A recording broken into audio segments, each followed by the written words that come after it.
আমাদের জাতির পিতা বঙ্গবন্ধু শেখ মুজিবুর রহমান বলেছেন, বিগত ফ্যাসিস্ট রেজিমের সাথে ইসকনের রসায়ন বেশ ভালো ছিল। সে সময়ের শিক্ষামন্ত্রী নফেল ইসকনের স্বীকৃত সদস্য হিসেবে নিজেকে পরিচয় দিতে গর্ববোধ করত। জাতীয় পতাকা অবমাননার দায়ে চিন্ময় কৃষ্ণকে গ্রেফতার করা হলে ইসকনের সন্ত্রাসীরা দেশে সহিংসতা শুরু করে। এই হাঙ্গামা উত্তপ্ত হয়ে ওঠে প্রকাশ্যে দিনে দুপুরে একজন সরকারি আইনজীবীকে হত্যা করে ফেলার ঘটনায়।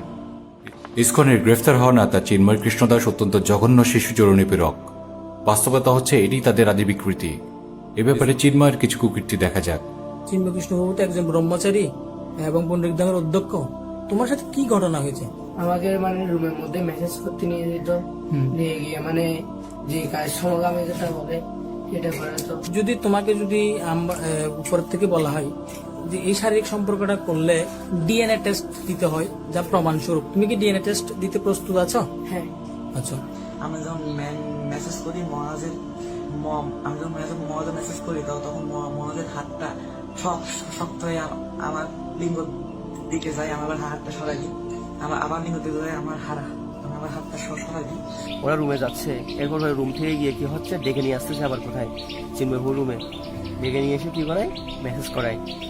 তারপরে ওখানে নানা ধরনের কথা বলে, খারাপ কথা, তোদের কাপড় খুলে ফেল, হ্যাঁ এগুলো কাপড় কিছু বলবি না, এই ধরনের বিষয় নিয়ে বলতো ছেলেদের। আর ছেলেরা কি করতো, এই বিষয়গুলো আমাদেরকে বলতো। এই বিষয়গুলো দেখে শুনে আমার খুব খারাপ লাগতো, সে কারণে আমি থাম থেকে বের হয়ে গেছি। ফ্যাসিস্ট রেজিমের দালাল চিন্ময় কৃষ্ণ। 5 আগস্ট ফ্যাসিস্ট রেজিমের প্রধান পালিয়ে যাওয়ার পরে পুরো দেশ আস্তে আস্তে জানার সুযোগ পেয়ে যায় যে রেজিম প্রধান আসলে কত জঘন্য মানসিকতার ব্যক্তিত্ব ছিল। ক্ষমতার জন্য হাজার হাজার মানুষ হত্যার পরেও যখন আন্দোলন দমন করা যাচ্ছিল না, তখন সে চিৎকার করে আর্মি জেনারেলকে বলেছিল, পুলিশ তো পারছে, তোরা পারিস না কেন? নিজের ক্ষমতা টিকিয়ে রাখার জন্য হাসিনা আরো হাজার হাজার লাশ ফেলে দেওয়ার অনুমতি দিয়েছিল। এই ফ্যাসিস্ট রেজিমের পতনের পরে চিন্ময় কৃষ্ণ রয়ের হাতের ইশারায় রেজিমের হয়ে দালালি শুরু করে। আমাদের দেশের নিউজ মতে জুলাই বিপ্লবে ফ্যাসিস্ট শেখ হাসিনার পতনের পরে বাংলাদেশকে অস্থিতিশীল করে ফ্যাসিবাদী শাসন ফিরিয়ে আনার নীল নকশা আঁটে দিল্লি, যারা অন্যতম সেনাপতির দায়িত্ব পালন করেছিলেন এই ইসকন নেতা।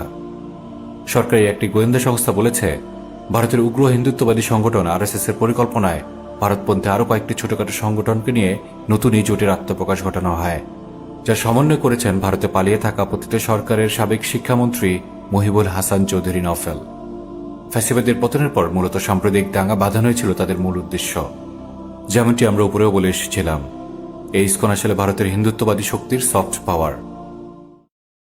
যখন সন্ত্রাসী হেলমেট বাহিনী বিশ্বজিৎকে কুপিয়ে হত্যা করেছিল, তখন দাদাবাবু কিংবা ইসকন কেউ ট্যাফও করেনি।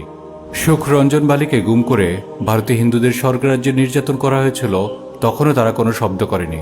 অথচ দেশদ্রোহী যৌন নিপীড়ক চিন্ময়কে আইন অনুযায়ী গ্রেফতারের পরে তাদের উত্তেজনা তুঙ্গে। চিন্ময়, ইসকন, বিজেপি, আরএসএস বা এরা সবাই একই পরিবারের সদস্য, মিলেমিশেই থাকে। চলুন এবার এই ব্যাপারে কিছু শিরোনাম দেখে নেওয়া যাক। Stop atrocities on Hindus immediately. Release ISKCON monk from jail. RSS to Bangladesh interim government. The Hindu. Stop atrocities on Hindus. RSS calls for release of monk held in Bangladesh. The Indian Express. Stop atrocities on Hindus immediately. Release ISKCON monk from jail. RSS to Bangladesh interim government. The Economic Times. এরা কারা, কোথা থেকে এলো? পানি ছেড়ে দেওয়ার ফলে সৃষ্ট বন্যায় হাজার হাজার বানভাসী হিন্দু পরিবারের আহাজারির সময় এরা কোথায় ছিল? বিশ্বজিৎ হত্যার সময় এরা কোথায় ছিল? সুখরঞ্জন বালিকে গুম করার সময় এরা কোথায় ছিল? তাহলে প্রশ্ন করুন, যৌন নিপীড়ক এবং স্বাধীন বাংলাদেশের আইন অনুযায়ী গ্রেফতার হওয়া এক চিন্ময়ের জন্য আরএসএস এর এত মাথা ব্যথা কেন?